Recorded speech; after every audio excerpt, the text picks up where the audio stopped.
दोस्तों नमस्कार। मैं colonel Ajay, CEO Ajay astro money Guru, first global astro finance digital channel से आपसे मुखातिब होता हूं। आज 6 सितंबर सन 2022। दोस्तों, आपको हमारे चैनल पर हमने इंडस्ट्री के दिग्गजों से आपको रूबरू कराया है। उस इंडस्ट्री के बारे में समझने से उस सेक्टर या इंडस्ट्री के बारे में आप मार्केट के दिग्गजों से आप खुद सुनते हैं कि ये इंडस्ट्री क्यों बेहतर है। साथ साथ कंपनीज के उनके प्रमोटर्स, उनका बैकग्राउंड, उनकी एजुकेशन, इसके बारे में भी डीप एनालिसिस आप तक पहुंचाते हैं। उम्मीद है कि आपने हमारा जो पिछला एपिसोड्स भी रहे उसमें आपने बहुत हमें मान दिया, सम्मान दिया। मैं इसके लिए शुक्रगुजार हूं। आज हमारे साथ सोलर एनर्जी के one of the top ranking company के चेयरमैन मनीष गुप्ता जी हमारे साथ जुड़े हुए हैं। और सोलर एनर्जी के बारे में मैं ज़्यादा कुछ आपको मैं बताऊंगा, उससे पहले मैं आपसे ये कहना चाहता हूं कि Manish ji solar energy industry के उन चंद लोगों में शामिल हैं जो एक इतिहास रचने में व्यस्त हैं। और आने वाले 3 से 5 साल वो इतिहास रचा जाएगा जो कि दुनिया याद रखेगी। तो दोस्तों, मैं अधिक समय ना लेके मैं मनीष जी गुप्ता की तरफ आपको ले चलता हूं। मनीष जी, बहुत बहुत स्वागत है आपका हमारे शो में। नमस्कार सर। धन्यवाद सर आपके शो में बुलाने के लिए। हाँ, हाँ, हाँ। मनीष जी, सबसे पहले तो मैं आपसे चाहूंगा कि हमारे दर्शकों को आप अपने बारे में कि आपने ये सोलर एनर्जी फील्ड ही क्यों चुना, इसमें क्या संभावना है, और आपका अपना एजुकेशनल बैकग्राउंड, फैमिली बैकग्राउंड, आपकी बिजनेस में फर्स्ट जनरेशन एंटरप्रेन्योर हैं, इंडस्ट्रियलिस्ट हैं, या क्या आपके बारे में हो तो हमारे दर्शकों को आप रूबरू करा सकें। अजय जी, मैं बताना चाहूँगा, मैं वैसे बेसिकली बिजनेस फैमिली से ही बिलोंग करता हूँ, लेकिन इस बिजनेस में मैं फर्स्ट जनरेशन एंटरप्रेन्योर हूँ। बाय एजुकेशन मैं मैकेनिकल इंजीनियर हूँ। 1998 में मैंने मैकेनिकल इंजीनियरिंग पास आउट करी थी जलगांव महाराष्ट्र से। उसके बाद मैं बेसिकली बिलोंग वैसे आगरा से करता हूँ, और उसके बाद सन 2000 में मैं जयपुर मूव कर गया। मैं और मेरे साथ कंपनी में जो इस समय एमडी हैं मिस्टर विकास जैन, हम दोनों कॉलेज में साथ ही थे। हम लोगों ने एक कंपनी की शुरुआत करी उस समय, उसका नाम है फ्लूइड कॉन इंजीनियर, जो कंपनी हमारी आज भी है। और हम उस कंपनी में सर पाइप्स और पाइप फिटिंग की डिस्ट्रीब्यूशन, नेटवर्किंग और सेल्स का काम करते हैं। हम लोग जिंदल पाइप के डिस्ट्रीब्यूटर हैं उस कंपनी में लगभग पिछले 17-18 सालों से। और वो कंपनी जो हमने शुरुआत करी थी सन 2000 से, और उसमें हम लोग राजस्थान, एमपी, दिल्ली, एनसीआर और इन सब जगहों पे हम लोग industrial piping solution, specially pipe fittings, valves, इन सब चीजों की सप्लाई करते हैं, जो हमारा आज भी एक पूरा वर्टिकल है और उसमें हम काम करते हैं। सन 2014 में हमने सर अपने इस बिजनेस को थोड़ा सा डाइवर्सिफाई करने का सोचा। तो उस समय अपने राजस्थान में सर सोलर पावर प्लांट्स के इंस्टॉलेशन का काम काफी जोर शोर से चल रहा था, और ये हमारे उसका पार्ट था जो JNSM मिशन था, जो जवाहरलाल नेहरू सोलर मिशन 2010 में यूपीए सरकार ने शुरू किया था। उसमें REC कैटेगरी में सोलर और विंड के पावर प्लांट राजस्थान में और कुछ स्टेट्स में लगाए जा रहे थे। तो हमने शुरुआत में सन 2015 में एज ए इन्वेस्टमेंट 1 मेगावाट का अपना सोलर पावर प्लांट बीकानेर में लगाया था, जो आज भी है हमारा। उसके पश्चात हमने 2 मेगावाट का सोलर पावर प्लांट, एमपी की एक टेंडर आया था, उसमें हमने पार्टिसिपेट किया था। तो उसमें 2 मेगावाट का सोलर पावर प्लांट हमने वहां पे उस टेंडर में विन किया था। तो वो हमारा प्लांट उज्जैन में है, डिस्ट्रिक्ट उज्जैन में है, वहां पे वो इंस्टॉल्ड है। तो ऐसे 3 मेगावाट के हमारे टोटल अपने खुद के आईपीपी प्लांट है। देन आफ्टर हमने सोचा कि इस बिजनेस में थोड़ा सा आगे और बढ़ा जाए, तो हमें मैन्युफैक्चरिंग से हम लोग रेगुलर वाकिफ थे, रेगुलर हम लोग टच में रहते थे इंडस्ट्रीज के। तो और उस समय कोई जैसे बड़ी ऑटोमेटेड फुली ऑटोमेशन के साथ ऐसी कोई बड़ा प्लांट राजस्थान में था भी नहीं। तो हमने सोचा क्यों ना हम राजस्थान में एक सोलर पैनल मैन्युफैक्चरिंग की यूनिट शुरुआत करें। तो उसी सोच के साथ हमने ये insolation energy limited private limited थी ये कंपनी पहले। तो 2016 में इस कंपनी का इनकॉर्पोरेशन हुआ था, और 2016 में इनकॉर्पोरेशन के बाद हमने इसका कंस्ट्रक्शन का काम, जो हमारी करंट फैक्ट्री है, उसका स्टार्ट किया था। और 2017 मार्च में हमारा इसका विधिवत, जिसे कहते हैं कि पहला प्रोडक्शन स्टार्ट हुआ था with 60 megawatt of the capacity उस टाइम पे जो थी हमारी। हमने ईयर ऑन ईयर इसमें काम किया, मेहनत करते गए, और इसमें अपनी मैन्युफैक्चरिंग कैपेसिटी को हर साल हम ऐड करते गए। और इस तरीके से 2017 से जो हमारी कंपनी 60 मेगावाट की मैन्युफैक्चरिंग कैपेसिटी से जो स्टार्ट हुई थी, और फर्स्ट ईयर जो हमारा टॉप लाइन लगभग 55 करोड़ रुपए का था, हमने इस साल 2022 में बढ़ाते हुए अपनी उस मैन्युफैक्चरिंग कैपेसिटी को 200 मेगावाट, और हमारा टॉप लाइन जो इस साल का क्लोज हुआ है लगभग 215 करोड़ रुपए का हमने क्लोज किया है। और हम लोग अभी राजस्थान के सबसे बड़े सोलर पैनल मैन्युफैक्चरर हैं, और इसी को आगे बढ़ाते हुए हम लोग अभी 500 मेगावाट का एक नया प्लांट, और जो हमारा दूसरा प्लांट है वो ऑलरेडी कमीशन में है, जो कि जाटावली इंडस्ट्रियल एरिया में आ रहा है, और जो कि अगले 2 से ढाई महीने के अंदर जिसका प्रोडक्शन स्टार्ट हो जाएगा। तो इस तरीके से हम 700 मेगावाट की क्यूमुलेटिव कैपेसिटी के साथ राजस्थान के लार्जेस्ट सोलर पैनल मैन्युफैक्चरर और नॉर्थ इंडिया के second largest solar panel manufacturer बन जाएंगे।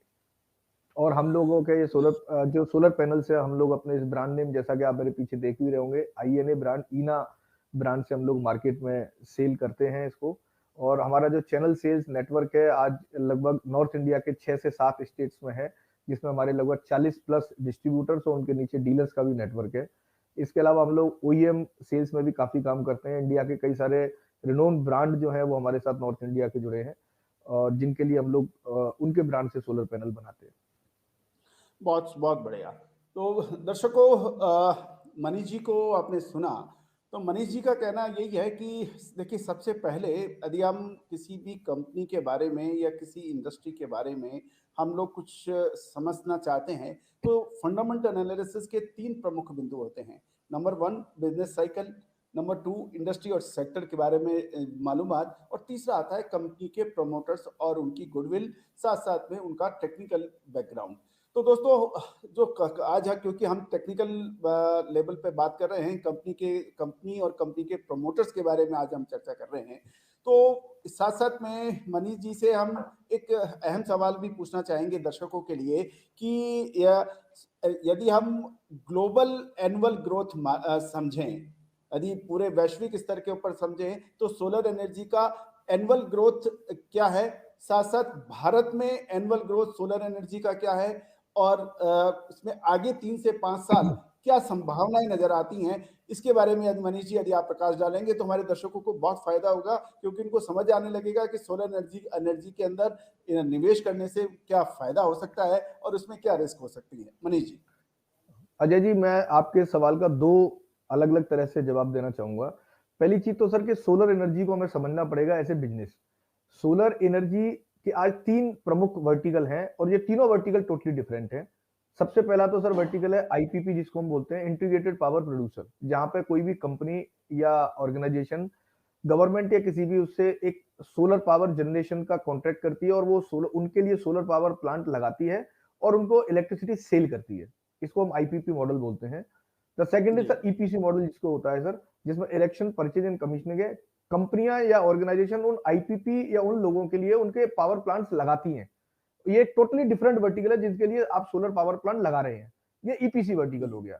The third one is sir manufacturing, जिसमें कि हम लोग आते हैं सर, कि आज EPC है वो किसी ना किसी से तो सोलर पैनल भी लेगा। EPC एक कंप्लीट सर वर्क होता है जिसमें solar panel, inverter, structure, wiring, implementation, erection, commissioning सारा काम आता है, क्योंकि सोलर पैनल अपने आप में तो बेर काम में आता नहीं है सर, पूरा आपको कंप्लीट उसको लगा के देना पड़ेगा। तो हम लोग सर थर्ड उसमें हम लोग manufacturing, we are the core manufacturer. तो हम लोग सोलर पैनल बनाते हैं और इस तरह के सारे लोगों को सप्लाई करते हैं। हम लोग EPC का, IPP का काम करते हैं, लेकिन बहुत कम करते हैं सर। मतलब अगर हम अपने टोटल टॉप लाइन की बात करें तो उसमें हार्डली 7 to 8% हम EPC या उससे करते हैं सर। बाकी 92% हम लोग मैन्युफैक्चरिंग एंड सेल्स का ही सारा कुछ सप्लाई का रहता है सर हमारा। तो ये टोटल 3 डिफरेंट वर्टिकल है बिजनेस के। अब मैं आता हूं सर आपके सवाल पे कि अपने देश के अंदर या वैश्विक इसका इस समय किस तरीके से डिमांड है। मैं आज के साथ साथ सर पहले का भी आपको बताना चाहूंगा। अगर हम बात करें अपने देश में रिन्यूएबल हिस्ट्री की, तो JNSMM मिशन, जिसको मैं बता रहा था, जवाहरलाल नेहरू सोलर मिशन, ये स्टार्ट हुआ था सन 2010 में।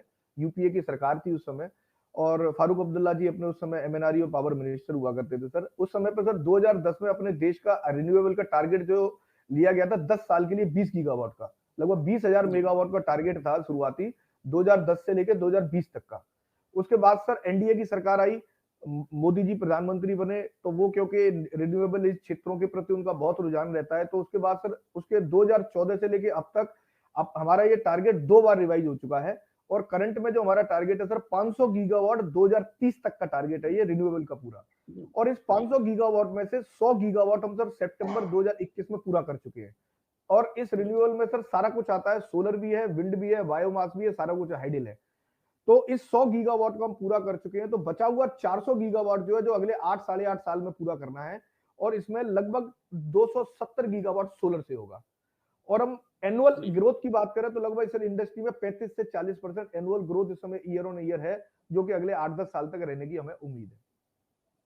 परफेक्ट। तो मनीष जी का कहना है कि चाहे सरकार एनडीए की हो, चाहे यूपी के हो, चाहे सरकार कोई भी हो, लेकिन रिन्यूएबल एनर्जी से वो पल्ला नहीं झाड़ सकती। उसको इसकी प्रमोशन के लिए, इसको इंस्टॉल करने के लिए और इसको बढ़ावा देने के लिए लगातार प्रयास करने होंगे, और वो प्रयास हो भी रहा है। मनीष जी, जी। एक कुछ दिनों पहले एक न्यूज़ थी कि 500 वर्ग मीटर या उससे अधिक के जो प्लॉट्स हैं, या जो रिहाइश है, या फिर होटल्स हैं, या फिर कोई धर्मशाला है, कम्युनिटी सेंटर है, हॉस्टल्स हैं, या कोई सरकारी दफ्तर है, उनके अंदर सोलर पैनल लगाना आवश्यक होगा। ये एक जी। कानून है। तो इसको देखा जाए तो लगभग मैं समझता हूँ कि राजस्थान में लगभग 3 लाख से अधिक ऐसी रिहाइश, ऐसी बिल्डिंग होगी जहाँ पर सोलर पैनल लगाना निहायत ही ज़रूरी हो जाएगा। उसके बारे में आप क्या कहते हैं? कि क्योंकि अभी तक तो इतना बड़ा तो हुआ नहीं है, लेकिन क्या संभावनाएँ बनती है? क्या ये नियम सख्ती से लागू होगा? सर देखिए, इस नियम को सख्ती से लागू, नियम तो बिल्कुल है और लागू होना भी चाहिए, लेकिन इस नियम में सबसे बड़ा सर आड़े आती है इसको इम्प्लीमेंटेशन में हमारे डिस्कॉम्स। आज राजस्थान में 3 डिस्कॉम्स हैं, जयपुर, जोधपुर और अजमेर डिस्कॉम है। आज हम अगर किसी भी तरह के इम्प्लीमेंटेशन की बात करते हैं, किसी भी तरह के अगर प्रोग्राम, सब्सिडी प्रोग्राम की हम बात करते हैं, तो राजस्थान के अंदर इन डिस्कॉम से नेट मीटरिंग या ग्रॉस मीटरिंग के ये काम कराना अपने आप में बहुत बड़ी टेढ़ी खीर है।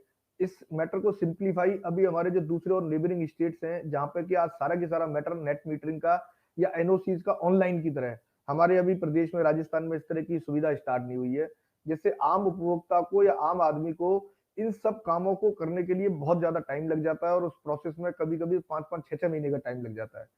अब हम आप उपभोक्ता उपभोक्ता की बात करेंगे, जो कि सब्सिडी जिसको मिलती है भारत सरकार और राज्य सरकार की तरफ से, अगर हम उसकी बात करते हैं तो सर पिछले 1 या डेढ़ साल से जो आरआरईसी का 45 मेगावाट का टेंडर आया था, उसकी पिछले डेढ़ साल से सब्सिडी रुकी हुई है, और डेढ़ साल से सब्सिडी आज तक रिलीज ही नहीं हुई है। तो जब तक जी। डिस्कॉम्स अपने एक पॉजिटिव मैनर के साथ, पॉजिटिव सोच के साथ इस सारे के सारे सिस्टम को सपोर्ट नहीं करेंगे, जब तक जो रूफटॉप के टारगेट्स हैं प्रदेश के या देश के, वो पूरा होना बहुत मुश्किल है। डिस्कॉम्स को एक पॉजिटिव सोच के साथ आगे आना होगा, और उपभोक्ता के साथ मिलके, नई टेक्नोलॉजी के साथ मिलके उनको कदम ताल मिलाते हुए नियम कायदे बनाने पड़ेंगे, जिससे कि आम उपभोक्ता को आसानी से कनेक्शंस नेट मीटरिंग और ग्रॉस मीटरिंग के मिल सके। तो इसका मतलब यही हुआ कि अपॉर्चुनिटी अपार है, और सफलता धीरे-धीरे मिल रही है, और आगे भी मिलेगी, इसमें कोई दो राय नहीं है। मनीष जी, एक और मैं आपसे सवाल पूछता हूँ, ये आम उपभोक्ताओं के लिए पूछ रहा हूँ कि जो सोलर एनर्जी है उसकी कीमत, और यदि हम आम जो 7-8-10 रुपए पर यूनिट की जो कीमत आम उपभोक्ताओं से अलग-अलग स्तर पे चार्ज की जा रही है, कंज्यूमर से अलग है, इंडस्ट्रियल यूनिट से अलग है, या फिर कमर्शियल अलग है, तो उसकी जो यदि हम कंपैरेटिव माने कि इसके अंदर पर यूनिट क्या चार्ज सोलर की हो सकती है, और क्या चार्ज यदि हम बिजली विभाग से यदि बिजली लेते हैं, तो उनमें क्या कोई डिफरेंस है क्या, और यदि है तो कितना? सर देखिए, सोलर से तो जो एनर्जी है वो फ्री है। सूर्य भगवान तो सबके लिए उपलब्ध है सर, उसका तो कोई जी। चार्ज है ही नहीं। हमारे को जी। तो सिर्फ उस बिजली को या उनकी उस पावर को हार्नेस करने के लिए जो इक्विपमेंट लगते हैं, जिसको हम सोलर पैनल्स या इन्वर्टर्स या कहते हैं, उसका एक इंस्टॉलेशन करना होता है। बाकी तो सोलर की बिजली जो है, या सोलर से जो प्राप्त होने वाली ऊर्जा है, वो तो जिंदगी भर के लिए आपके लिए फ्री है। उसका तो कोई पैसा है ही नहीं। हमारा कोई रेगुलर इसमें किसी तरह का फॉसिल फ्यूल की तरह कोई रेगुलर हमारा रॉ मटेरियल यूज नहीं होता, कोई कोयला यूज नहीं होता, हस्क यूज नहीं होता, या कुछ भी, कोई डीजल यूज नहीं होता, पेट्रोल यूज नहीं होता। तो ये तो सूर्य भगवान की तरफ से प्रकृति की देन है सर, जो हमारे को फ्री में जी। उपलब्ध है और जिंदगी भर उपलब्ध है। हमारे को सिर्फ करना है, उसको हार्नेस करना है। उसको हार्नेस हम किस तरीके से कर सकते हैं, ज्यादा से ज्यादा इफिशियंसी के साथ, कम से कम लागत के साथ हम हार्नेस करें, यही हमारी जीत है सर। और इसमें सरकारें जितना मदद करेंगी, सरकारें जितना पॉजिटिव तरीके से आगे आएंगी, हम आम उपभोक्ता को उसका उतना ज्यादा से ज्यादा फायदा होगा। अगर हम आज के दिन की बात करते हैं, तो हम अगर जैसे विदाउट सब्सिडी की अगर बात करते हैं, तो इस समय सर लगभग छतों पे लगाने का जो खर्चा, लगभग 45,000 रुपए पर किलोवाट के करीब का खर्चा है इस समय। और अगर उस खर्चे के साथ कोई 5 किलोवाट का अगर सिस्टम अपने घर की छत पे लगाता है, तो लगभग 3.5 साल से 4 साल के अंदर उसको उसका आरओआई प्राप्त हो जाता है। और डेफिनेटली सर, सरकार से जो बिजली मिलती है उससे तो बहुत ही सस्ती है। जैसा मैंने कहा, सूर्य से आने वाली ऊर्जा का तो या एनर्जी का तो कोई पैसा है ही नहीं। सिर्फ जो हम इंस्टॉलेशन करते हैं, जो कैपेक्स लगाते हैं, उसका ही एक खर्चा है, जो कि अगर आरओआई के तौर पर अगर उसको देखें तो 4 साल के अंदर आरओआई उसका आ जाता है हमारे को। तो दर्शकों, जो आप इस प्रोग्राम को देख रहे हैं, तो उसमें कैच पॉइंट यदि आप पकड़े हैं, तो लगभग 4-4.5 साल के अंदर आपका रिटर्न ऑन इन्वेस्टमेंट, जो आपने इन्वेस्टमेंट किया है, जो 45,000 रुपये पर किलोवाट का अंदाजन जो खर्चा है, यदि आप 5 किलोवाट का लगाते हैं तो 3.5-4 लाख रुपए में आपको 4.5 लाख रुपए में हो जाएगा, और लगभग 4 साल के अंदर आपकी सारा पैसा वसूल है और उसके बाद फ्री है। अब उसके अंदर ये भी निश्चित है कि जब आप सूरज सबका है, सब जगह है और सबके लिए निःशुल्क है, फ्री है, तो जब आप आपकी जो और हर घर हो, चाहे ऑफिस हो, चाहे खेत हो, वहां पर सोलर पैनल के जरिए आप बिजली को को बना सकते हैं और अपने लिए इस्तेमाल कर सकते हैं। एक और, अब मैं आगे चलूं मनीष जी, कि गवर्नमेंट ने, जैसे आपने कहा कि यूपीए सरकार ने ये योजना शुरू की थी, उसके बाद फिर एनडीए सरकार ने उसको और आगे बढ़ाया, और अब अब क्योंकि जहां तक सोलर एनर्जी का सवाल है, उसके अंदर मुझे लगता है कि जो अग्रणी देश हैं उसमें चाइना का एक बड़ा अहम रोल है, और चाइना के अंदर काफी इसके ऊपर काम हो रहा है। तो अब हमें चाइनीज जो कैपेसिटी है, जो ग्लोबल लेवल पे सबने सबसे ज्यादा जो हासिल कर रखी है, वो चाइना ने हासिल कर रखी है। तो अब चाइना से कंपटीशन करने के लिए आप क्या समझते हैं, और क्या सरकार से आप सहयोग चाहते हैं? क्या सरकार वास्तव में आपकी मदद कर रही है? तो देखिए, मनीष जी। ये जो विषय है इसमें कोई दो राय नहीं है कि चाइना आज पॉलीसिलिकॉन इंडस्ट्री में लीडर है, और लगभग पूरी दुनिया की 75% पॉलीसिलिकॉन मैन्युफैक्चरिंग चाइना के अंदर होती है। चाहे हम पॉलीसिलिकॉन की बात करें, पॉलीसिलिकॉन से लेकर सोलर पैनल तक पूरी सप्लाई चेन की। और सेम ये अपने देश में भी प्रॉब्लम थी। हमारे देश का लगभग जो भी सोलर का रिक्वायरमेंट था, 80 से 82% सोलर पैनल्स और सोलर सेल अपने देश में चाइना से इंपोर्ट होते थे। हम लोग एसोसिएशन के माध्यम से लगातार सरकार के संपर्क में थे, और उसी चीज को देखते हुए मेक इन इंडिया कैंपेन को आगे बढ़ाते हुए भारत सरकार ने हमारी इस बातचीत को सुना, हमारी इस परेशानी को समझा, और इस साल के बजट में, जो अभी फरवरी में बजट आया था, उस बजट में सोलर पैनल के इंपोर्ट पर 40% और सोलर सेल के इंपोर्ट पर 25% बेसिक कस्टम ड्यूटी अप्लाई हुई है, जो कि 1 अप्रैल 2022 से अप्लाई हो चुकी है। तो अभी कहीं भी किसी दूसरे कंट्री से अगर सोलर पैनल आते हैं तो उन पर बेसिक कस्टम ड्यूटी एप्लीकेबल होगी। दूसरा प्रोटेक्शन भारत सरकार ने ये दिया हमारे को कि एक एमएनआरई ने approved list of module manufacture बनाई है, जिसमें कि वही सोलर पैनल कंपनियां सरकार की सब्सिडाइज, सरकार की फंडेड या सरकार की एडेड जितने भी प्रोजेक्ट्स हैं, उनमें जो सोलर पैनल यूज होंगे वही कंपनियों के यूज होंगे जो एमएनआरई की उस एएलएमएम लिस्ट में, approved list of module manufacturers में लिस्ट होंगे, और उनके मॉडल नंबर उसमें अंकित किए जाएंगे। वही सोलर पैनल्स उन प्रोजेक्ट्स में यूज हो सकते हैं। तो एक सेकंड प्रोटेक्शन दिया भारत सरकार ने लोकल मैन्युफैक्चरिंग को बढ़ावा देने के लिए। तो हमारे को लगता है कि अभी हमारे देश में लगभग सोलर पैनल की मैन्युफैक्चरिंग कैपेसिटी 16 से 18 गीगावाट है, जो कि अगले आगामी 1 या 2 साल के अंदर दुगनी से ज्यादा हो जाएगी। और सोलर सेल की मैन्युफैक्चरिंग जो लगभग 3 गीगावाट की, 3000 मेगावाट की है, जो आगामी 2 साल के अंदर 11 से 12,000 मेगावाट हो जानी चाहिए।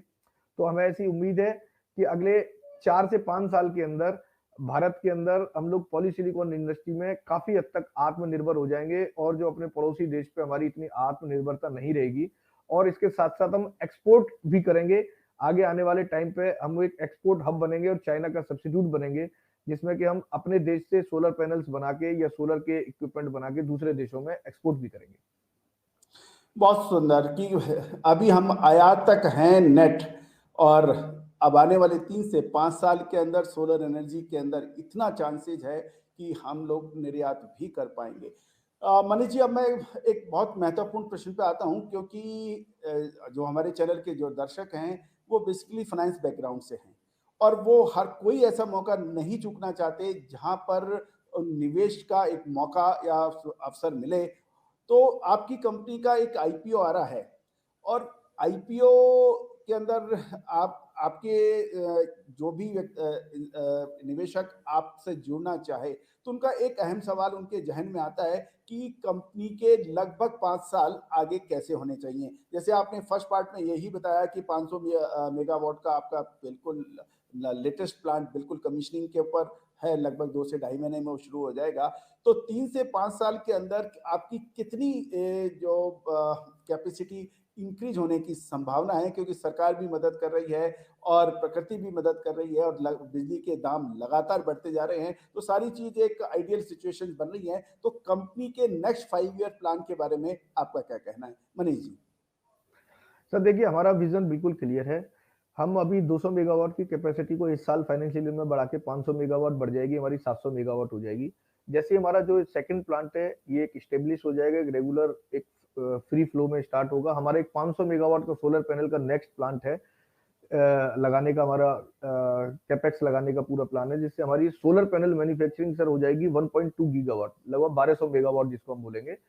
और उसके बाद जब 1200 मेगावाट की सोलर पैनल मैन्युफैक्चरिंग हमारी होगी, उसके बाद सर 500 मेगावाट का हमारा सोलर सेल का प्लांट लगाने का हमारा प्लान है, जो कि हमें उम्मीद है अगले 3 से 4 साल के अंदर हम इस पूरे कॉम्प्लेक्स को, जिसमें कि हमारा टोटल कंपनी का कैपेसिटी 1200 मेगावाट सोलर पैनल और 500 मेगावाट सोलर सेल का रहेगा, जो कि हम आगामी 3 से 4 साल के अंदर हम लोग हर तरीके से इसको पूरा करने की कोशिश करेंगे और इसको करेंगे। और नॉर्थ इंडिया में हम लोग जो अपने फर्स्ट या सेकंड जो हमारा स्पेस है उसमें अपने आप को मेंटेन करके रखेंगे और इंडिया में टॉप 10 सोलर पैनल मैन्युफैक्चरर्स में इंसोलेशन एनर्जी का नाम रहेगा। तो मनीष जी का के जो ड्रीम्स हैं, मनीष जी का जो लक्ष्य है, वो बिल्कुल क्लियर है कि लगभग 3 से 5 साल के अंदर कंपनी बहुत आगे जाने वाली है, ऐसा कहना है चेयरमैन इंसोलेशन एनर्जी लिमिटेड का। दोस्तों, अब मैं आपसे एक और चलते चलते एक सवाल पूछना चाहूंगा कि आपका जो ये आईपीओ है, इसके बारे में भी थोड़ा सा डिटेल में या तफसील से बता पाएं कि इसमें क्या सिस्टम रहेगा, क्या क्योंकि और ये बीएससी एसएमई प्लेटफॉर्म पे होगा, इसमें छोटे बड़े निवेशक सभी इसमें निवेश कर पाएंगे देश के कोने कोने से, और बहुत ज़बरदस्त इंक्वायरीज भी काफ़ी आ रही हैं। तो इसके बारे में भी जी। थोड़ा सा आप अपने आईपीओ के बारे में भी थोड़ा सा प्रकाश डालें कि हमारे दर्शकों के लिए कि आपका आईपीओ कैसे क्या है ये। तो देखिए, हमारा आईपीओ बीएससी एसएमई बोर्ड पे आने वाला है, जो कि लगभग हम लोग कंपनी के लगभग 58 लाख शेयर इसमें डाइल्यूट कर रहे हैं, जिसमें कि 5% शेयर मार्केट मेकर के भी रहेंगे। और हमने इसमें 2 कैटेगरी में इसको डिवाइड किया है, लगभग 27 लाख शेयर एचएनआई सेक्टर के लिए और लगभग 27 लाख शेयर रिटेल सेक्टर के लिए रहेंगे और बाकी बचे हुए 5% शेयर मार्केट मेकर के रहेंगे। लगभग कंपनी का इशू साइज जो है सर 22.16 करोड़ रुपए का है जो इसमें रहेगा। और जैसा कि मैंने आपको बताया कि एसएमई बोर्ड पे आ रहा है तो डेफिनेटली लॉट सिस्टम इसमें रहेगा, तो हमारा 3000 शेयर का एक लॉट रहेगा जो कि इसमें शुरुआत में जी। ट्रेड होगा। और जो कंपनी का जो आईपीओ है वो opening somewhere around September and 26 सितंबर के बाद एक डेट इसकी डिसाइड हो जाएगी सर, कल या परसों तो डेट डिसाइड होकर हम आपको डिक्लेयर कर देंगे। लेकिन हमें जो उम्मीद है सर, डेट इसकी रहने वाली है 30 सितंबर को ओपनिंग और 5 अक्टूबर को इसकी क्लोजिंग डेट रहेगी। फाइनल डेट हम सर इसकी अनाउंसमेंट अभी कर देंगे विद इन दिस वीक। तो ये इसका पूरा की पूरा सिस्टम रहेगा। हमने सिर्फ एचएनआई और रिटेल के लिए ही इसको ओपन किया है। तो दोस्तों, इंसोलेशन एनर्जी लिमिटेड का आईपीओ सितंबर माह के आखिरी सप्ताह में आने की उम्मीद है और एग्जैक्ट डेट हम अनाउंस करेंगे जैसे ही इंफॉर्मेशन आएगी प्रमोटर्स की तरफ से।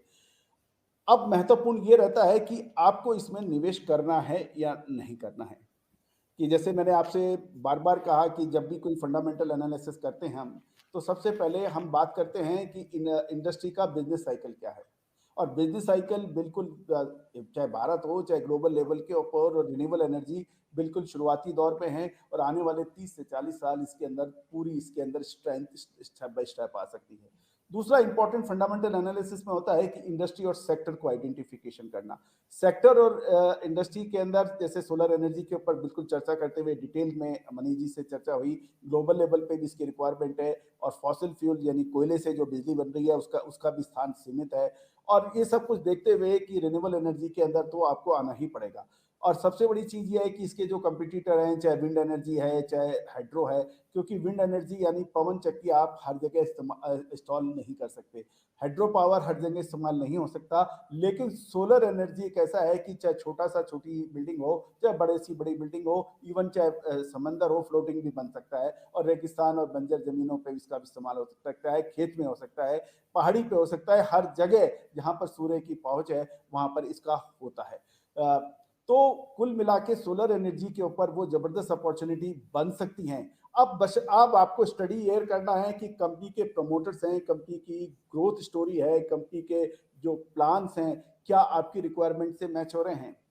क्योंकि जैसे मनीष जी ने बताया कि 35 से 40% annual growth global renewable energy की है और कंपनी की ही 40% एनुअल ग्रोथ है, यानी ग्लोबल एनर्जी की जो ग्रोथ है और कंपनी की ग्रोथ बिल्कुल साइड बाय साइड पैरेलल चल रही हैं। तो 40%, 35 से 40% ग्रोथ यदि किसी कंपनी और किसी इंडस्ट्री की आपको मिल जाए और बिजनेस साइकिल जो है वो आपको अगले 10 साल मिल जाए, तो मैं समझता हूं कि फंडामेंटल एनालिसिस के हिसाब से ये शर्तें जहां भी लगती है वहां पर दोबारा होती है। अब आप इस कंपनी के प्रोस्पेक्टस को बहुत अच्छी तरह से ध्यान से पढ़ें, प्रमोटर्स की एजुकेशन, टेक्निकल ग्राउंड बहुत अच्छी तरह से पढ़ें, ग्लोबल एनर्जी रिक्वायरमेंट आप बहुत अच्छी तरह से पढ़ें और भारत सरकार के जो मिशन है उसको भी बहुत ध्यान से पढ़ें और उसके बाद फिर एक निर्णय लें कि क्या आपको इस आईपीओ में निवेश करना चाहिए। जहाँ तक मुझे लगता है कि आईपीओ के अंदर अलॉटमेंट आना बहुत मुश्किल होगा, क्योंकि जो मनीष जी ने जो फिगर दिए हैं आईपीओ के अंदर एचएनआई और मार्केट मेकर और रिटेल इन्वेस्टर्स, तो उसके अंदर यदि आपको जल्दी चेतना पड़ेगा, जल्दी स्टडी करनी पड़ेगी, जल्दी आपको अपना निर्णय लेना पड़ेगा। बिल्कुल तैयार हो जाइए और इंसोलेशन एनर्जी लिमिटेड के आईपीओ पे नजर रखने के लिए। मनीष जी, मैं आपका बहुत बहुत धन्यवाद अदा करता हूँ कि आपने बहुत समय निकाला और हमारे चैनल पे हमारे दर्शकों से आप रूबरू हुए और सोलर एनर्जी की हर बारीकियों से आपने हमारे दर्शकों को रूबरू कराया। बहुत बहुत शुक्रिया, धन्यवाद। धन्यवाद अजय जी।